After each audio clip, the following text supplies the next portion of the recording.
Hello students, आपका 21 bit education private limited में स्वागत है।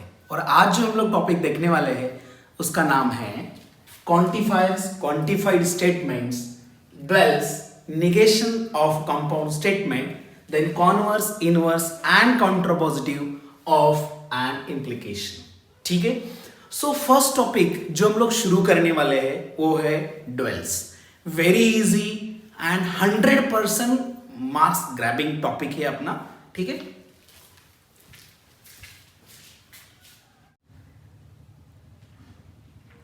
हेलो स्टूडेंट्स, मैं प्रोफेसर वी सागर आपका 21 बिट एजुकेशन प्राइवेट लिमिटेड में स्वागत करता हूं।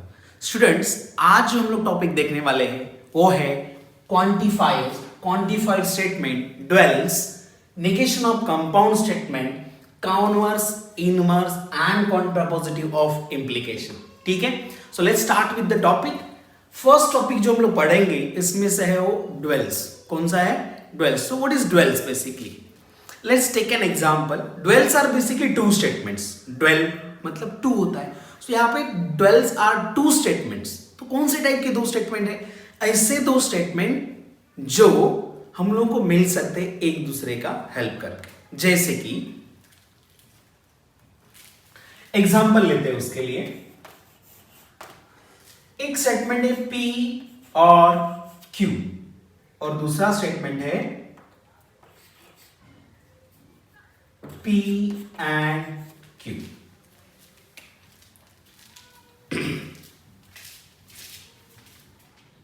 फर्स्ट टॉपिक जो हम लोग पढ़ने वाले हैं वो है duals. So what is dwells? Dwells are basically two statements which consist of only, or, and letters T and C. So what is T and C? These letters, T stands for tautology and C stands for contradiction. ठीक है? So dwells are two statements which consist of only, or, and, T and C. There is one more condition of it. If one statement is obtained from another statement, जो दो statement हम लोग लिए हैं उसमें से एक स्टेटमेंट दूसरे स्टेटमेंट से मिल सकता है just by replacing or by and T by C, और वाइस वर्सा। मतलब क्या होगा? And by or and C by T, then that two statement are said to be dwells of each other. Guys, फिर से देखो क्या बोला मैंने। Dwells are two statement which consist of only, or, and letters T and C, where T and C stands for tautology and contradiction. अब इसमें से एक स्टेटमेंट से हम लोग दूसरे स्टेटमेंट को पा सकते हैं just by replacing and by or and T by C, या वाइस वर्सा भी हो सकता है इसका, and by or by and C by T. Got it? Example देख लेते हैं। Let's take an example. Suppose मेरे पास एक स्टेटमेंट है P or Q, okay, compounds, और दूसरा एक स्टेटमेंट है P and Q। चलो देखो, P और Q से मुझे P and Q अगर चाहिए तो मैंने क्या किया है, खाली और को एंड से रिप्लेस किया, तो मुझे क्या मिल गया? सेकंड स्टेटमेंट मिल गया। सेकंड स्टेटमेंट से फर्स्ट स्टेटमेंट भी मिल सकता है। कैसे? Just by replacing and by or. तो ऐसे दो स्टेटमेंट को हम लोग बोलते हैं duals of each other. So what is duals? Duals are two statement which consist of only, or, and, T, C, and one of them is obtained from another statement just by replacing or by and, T by C, और vice वर्सा। समझ में आया? Dwells क्या है? कोई doubt है क्या इसमें? और एग्जांपल देख लेते हैं। Suppose I have given P and Q और C, तो इस स्टेटमेंट का ड्वेल क्या हो जाएगा रे? मैंने बोला dual are the statements which obtain by replacing and by or by and, T by C and C by T। तो इसका ड्वेल क्या हो जाएगा? Dual of this statement is, क्या लिखेंगे? Dual of this statement is क्या हो जाएगा बोल रहे, स्टेटमेंट को नहीं बदलने वाले हम लोग, and becomes or becomes and C becomes T. तो ये हो गया इस स्टेटमेंट का 12। समझ में आया? और एग्जांपल देख लेते हैं। सपोज मुझे दिया है नेगेशन P एंड Q और T दिया है, तो इसका 12 क्या हो जाएगा? सिंपली स्टेटमेंट को चेंज नहीं करने वाले हम लोग, चेंज किसको करने वाले, खाली एंड और T एंड C को। चलो, and becomes or becomes and T becomes C. So this is 12 of this statement. Got it? एकदम सिंपल कंसेप्ट है, दैट्स इट। इतना ही करना है आपको, 1 मार्क के लिए क्वेश्चन आएगा गाइस, ठीक है? सो ये क्वेश्चन के मार्क्स हम लोग को 100% चाहिए, कोई भी गलती करेगा नहीं। क्या बोला मैंने, याद रखने का क्या है, एंड रिप्लेसेस और replaces and, T replaces C and C replaces T, that's it. इतना ही याद करना है, बाकी किसी भी चीज को, किसी भी लॉजिकल कनेक्टिव को टच करना नहीं है। सिंपली हम लोग 4 चीजों के बारे में डील करने वाले हैं, एंड और T and C, that's it. समझ गया? डन। स्टूडेंट, नेक्स्ट टॉपिक जो अपना आता है वो है नेगेशन ऑफ कंपाउंड स्टेटमेंट। ठीक है, हम लोगों ने कंपाउंड स्टेटमेंट देखे थे, कितने कंपाउंड स्टेटमेंट थे रे, कितने टाइप के कंपाउंड स्टेटमेंट थे, एंड वाला था, और वाला था, implication, double implication and negation. ये 5 टाइप के हम लोगों ने स्टेटमेंट पढ़े थे। हर स्टेटमेंट का अपना एक क्या है, निगेशन होता है। जैसे कि P का निगेशन क्या होगा, निगेशन ऑफ P होगा, ठीक है? तो वैसे कंपाउंड स्टेटमेंट, हर स्टेटमेंट का अपना निगेशन रहता है, वैसे कंपाउंड स्टेटमेंट का भी अपना क्या रहता है, एक निगेशन रहता है। तो चलो start with first, that is conjunction. बोलो कंजंक्शन मतलब क्या रे? कंजंक्शन मतलब एंड का निगेशन क्या होता है? तो एग्जांपल ले लेते हैं हम लोग, P एंड Q एक स्टेटमेंट क्या है, P एंड Q एक स्टेटमेंट है, उसका हम लोगों को क्या करना है, निगेशन। तो उसका निगेशन क्या आएगा, negation of P and Q आता है, निगेशन ऑफ P और निगेशन ऑफ Q क्या आता है, negation of P and Q is negation of P और निगेशन ऑफ Q। हुआ क्या है, एंड रिप्लेस्ड बाय और, इतना याद रखना है। और दोनों स्टेटमेंट का क्या होता है, नेगेशन हो जाता है। नेक्स्ट है सेकंड, कौन सा था रे, डिसजंक्शन। कौन था, डिसजंक्शन का नेगेशन देखने वाले हैं, मतलब और का नेगेशन। तो मैंने एग्जांपल लिया, P और Q दिया है मुझे स्टेटमेंट, और हम लोगों को इसका क्या करना है रे, नेगेशन करना है। तो हम लोग लिख रहे हैं negation of P or Q क्या आता है, नेगेशन ऑफ P और becomes and negation of Q। Simple है, और का negation and का negation और यहाँ पे जो इंडिविजुअल स्टेटमेंट है उसको भी क्या आ जाता है, negation आ जाता है। थर्ड कंपाउंड स्टेटमेंट है अपना, दैट इज implication। क्या है, implication, या उसको कंडीशनल भी बोलते हैं, राइट है। implication मतलब फॉरवर्ड साइड एरो, ठीक है। इसका क्या होता है निगेशन, एग्जांपल देख लेते हैं।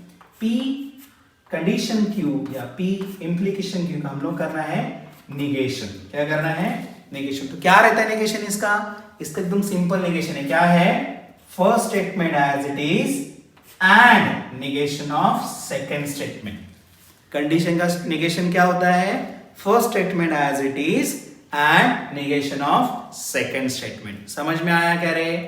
सर ऐसा कैसे हुआ यहाँ पे, ये इसलिए होता है कि हम लोगों ने शायद, if you remember, logical equivalence के केस में हम लोगों ने एक लॉजिकल इक्विवेलेंस को प्रूव किया था, और लॉजिकल इक्विवेलेंस था, इसका चाहिए तो reason, since P condition Q होता है negation of P or Q। क्या होता है, negation of P or Q। तो चलो इसकी जगह पे हम लोग इसको भी रिप्लेस कर सकते हैं, मतलब इसका नेगेशन और इसका नेगेशन में कोई फर्क है क्या, नहीं है। तो इसका नेगेशन क्या हो जाएगा, मैंने अभी बताया था आप लोग, क्या होता है, और बिकम्स एंड। यहां पे क्या है, और क्या बनेगा, एंड बन जाएगा।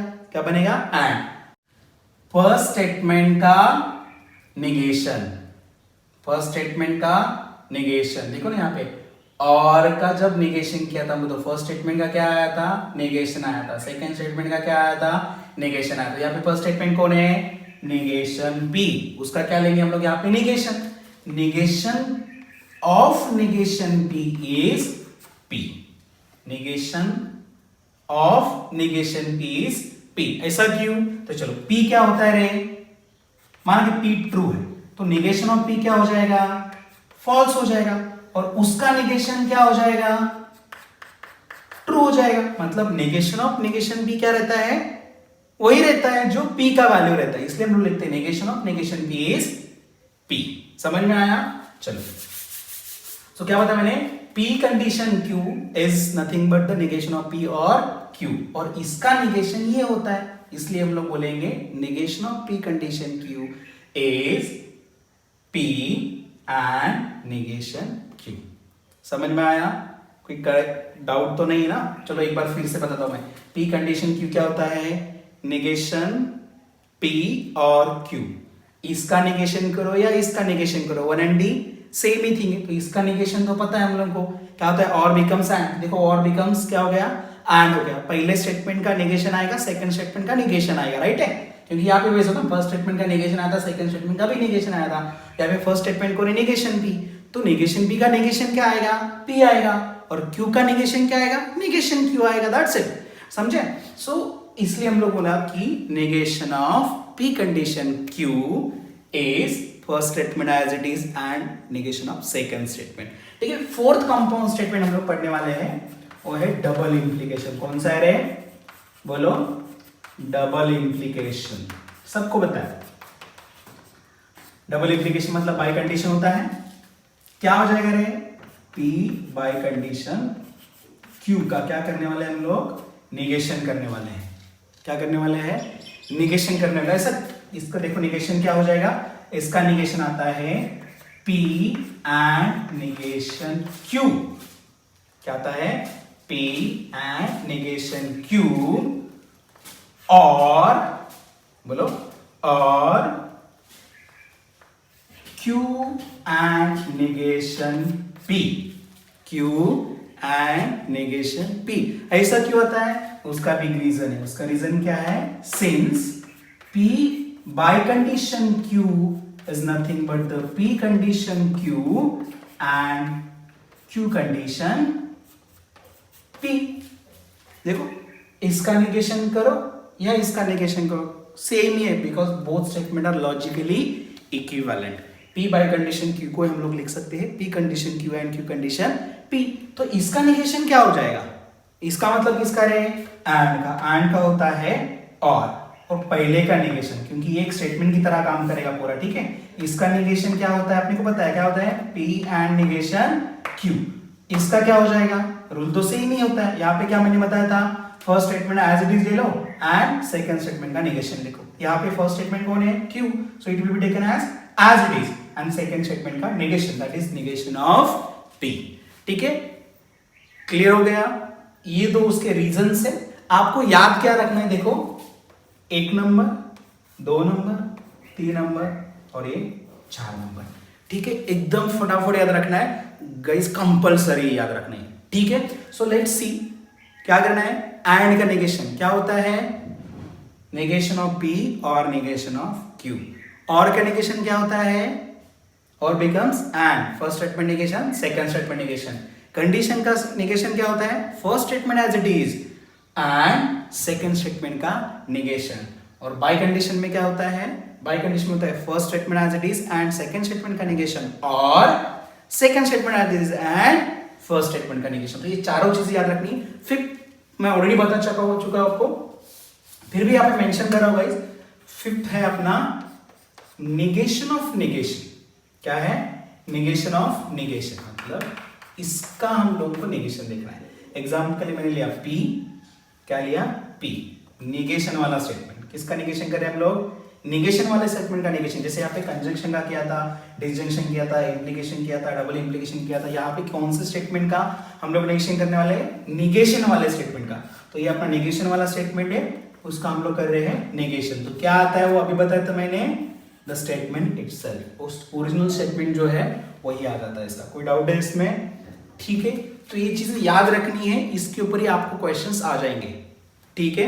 अभी क्वेश्चन कौन से टाइप के आते हैं, कैसे आ सकते हैं, उसका एक भी एग्जांपल लेके देखते हैं. बाकी क्वेश्चंस हम लोग एक्सरसाइज के टाइम पे करेंगे. ठीक है, so let's start. So student, first example जो अपना है वो है P और नेगेशन को का नेगेशन करो। ठीक है, इसका नेगेशन करने के लिए बोला है तो हम लोग लिख देंगे ब्रैकेट के बाहर नेगेशन। अब देखो नेगेशन की रूल तो सबको पता है, क्या होता है नेगेशन का रूल। ये किसका नेगेशन कर रहे हैं हम लोग किसका कर रहे हैं, और का। और का नेगेशन रूल क्या बोलता है, or becomes and first statement का नेगेशन एंड सेकंड स्टेटमेंट का नेगेशन।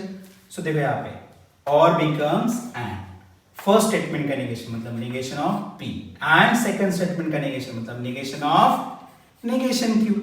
सो इसको ही हम लोग ऐसे भी लिख सकते हैं, negation P and negation of negation Q क्या होता है रे, Q होता है। ये उसका फाइनल आंसर हो गया, समझ में आया। ठीक है, सो नेगेशन ऑफ कंपाउंड स्टेटमेंट अपना हो गया। सो स्टूडेंट, नेक्स्ट कंसेप्ट जो अपना है वो है converse, inverse and contrapositive of implication.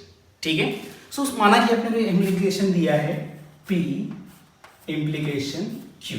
क्या दिया हम लोग को original statement, P implication Q। This is our original statement. ये क्या है अपना ओरिजिनल स्टेटमेंट है।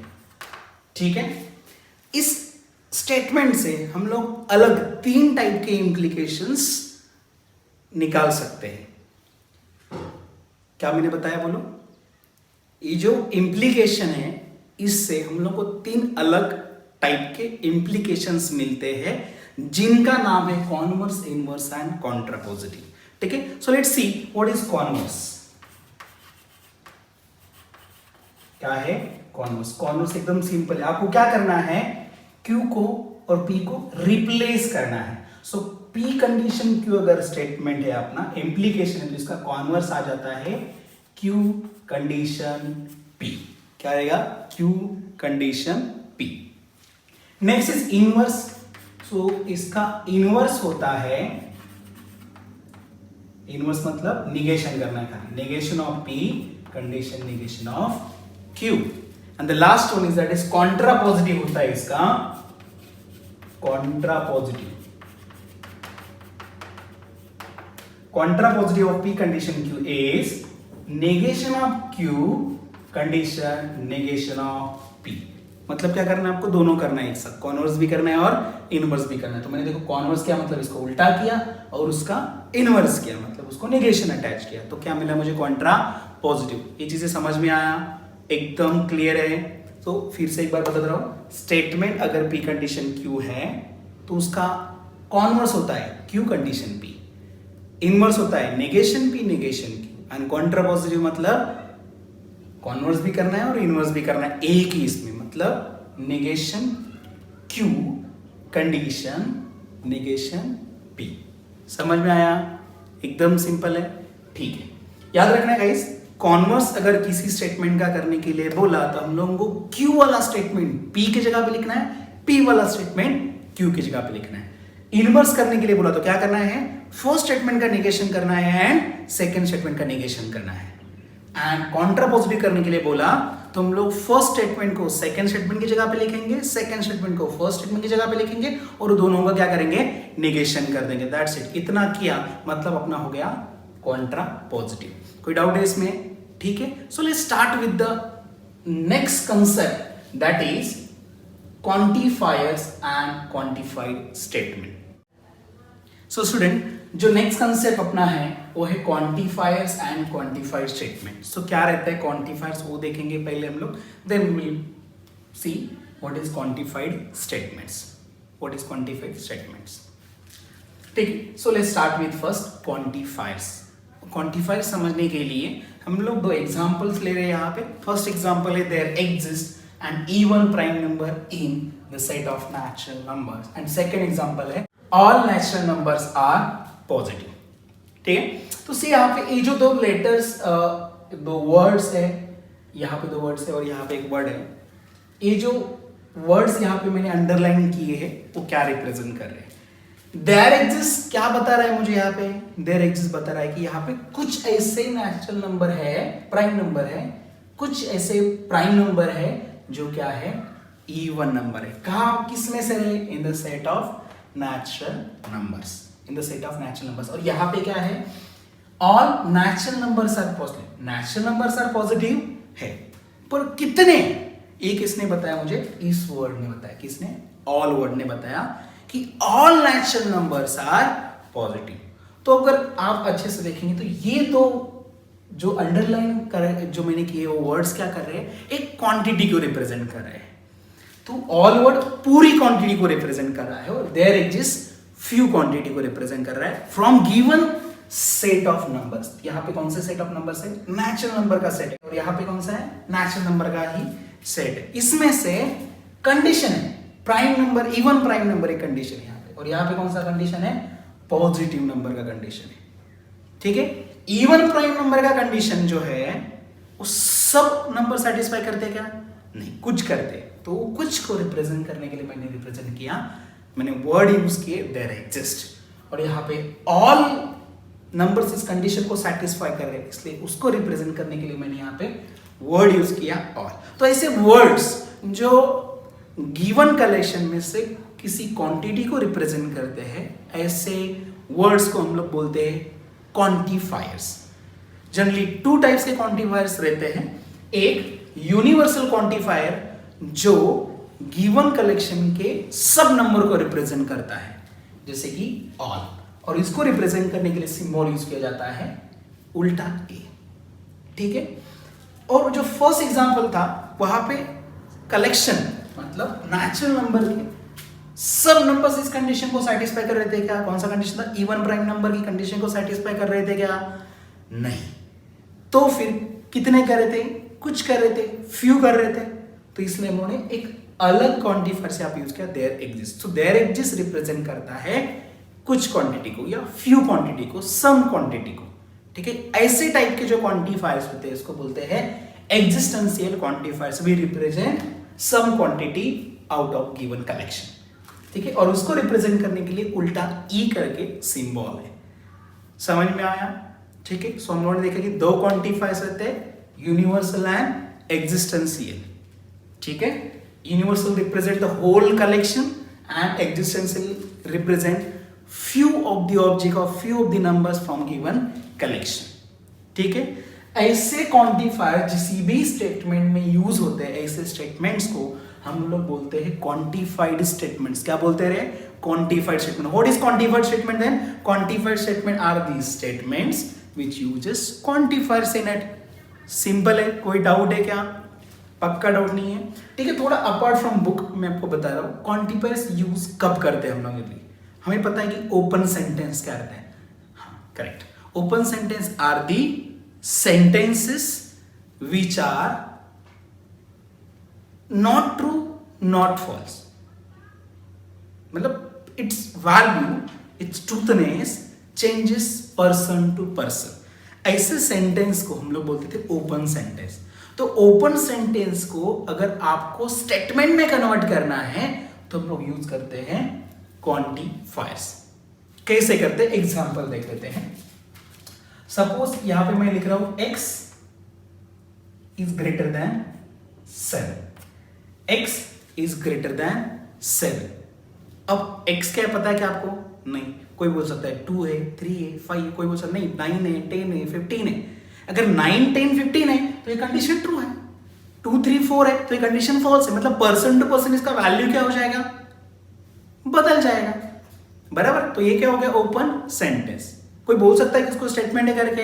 नहीं। अगर इसको स्टेटमेंट में कन्वर्ट करना है तो हम लोग क्या यूज करेंगे? क्वांटिफायर्स। कैसे? यहां पे मैं क्वांटिफायर यूज कर रहा हूं, for all x which belongs to natural number। मतलब x 7 से बड़ा है सब नेचुरल नंबर के लिए। x क्या है? Natural number. सब नेचुरल नंबर के लिए x 7 से बड़ा है क्या? नहीं। सब नेचुरल नंबर के लिए नहीं है। 7 से जो बड़े वाले नेचुरल नंबर उसके लिए कंडीशन ट्रू है। सबके लिए है क्या? नहीं। मतलब हम लोग अभी फॉर श्योर हो गए कि स्टेटमेंट क्या है? फॉल्स। क्या है? और जब भी हम लोग बोलते हैं कि गिवन स्टेटमेंट फॉल्स है या ट्रू है, 100% ट्रू या 100% फॉल्स है, तो उसको हम लोग बोलते हैं स्टेटमेंट। तो अभी बन गया ये स्टेटमेंट। ये क्या बन गया? Statement. So quantifiers are used basically to convert open sentences into a statements. ठीक, this is an extra knowledge. Got it? समझ में आया? That's it. सो अब हम लोग शुरू करेंगे अपना main exercise, that is exercise number 1.3। ठीक है, so let's start. So before that आपको जितने भी टॉपिक्स मैंने पढ़ाए हैं उसको आपको क्या करना है, रिवाइज करना है, याद करना है। जब आपका याद हो जाएगा तब हम लोग करेंगे नेक्स्ट एक्सरसाइज की शुरुआत। ठीक है, तब तक के लिए टेक केयर, बाय बाय।